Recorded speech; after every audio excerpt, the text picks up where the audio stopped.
Hey everybody! Did you get the particle filter additive level 2 low warning light in your Citroen DS3 or DS4? Then let me tell you, there is nothing to worry about, guys. It is such an easy and cheap fix that you can definitely do it yourself. First of all, you want to locate the particle filter additive reservoir. By the way, it goes by the names of PUD fluid and aeolus fluid, which is better known as AdBlue in modern vehicles. So, it is on the right hand side of your car if you stand in front of the car. Why am I saying this? Because you may have a left hand drive or a right hand drive car, and this way I can make the things easier to understand. So leave the car as you see in the video, and the reservoir should be just next to the exhaust system by the end of it, covered with heat shields. No, you don't have to remove the reservoir as I did in order to fill it up. I just did it for better demonstration purposes. It is enough if you connect your refill kit to the reservoir and hang it up or hold it high while letting the fluid get into the reservoir, which I'm going to show you in a second.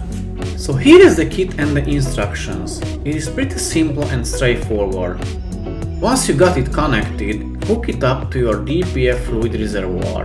Then all you have to do is wait till all of the fluid from the kit gets into the reservoir. You should lift it as high as you can and let the gravity does the job. You can help it by pumping the container. Once you are done, you have to let the ECU know that you have done the job. Unfortunately, the only way is to do is through a diagnostic tool such as Autola MK908, as far as I know.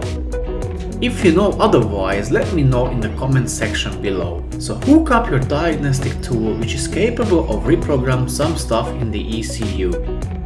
Select your make and model and get to the menu point where you can update the level of the fluid. Remember, you have to enter the amount in milliliters. In our case, we filled up exactly 1 liter, which is 1000 milliliters. So you have to type in 1000, then hit OK, and you are done. Thanks for watching. I hope I could help with this DIY. If you need any further help, don't hesitate to ask your question in the comments section.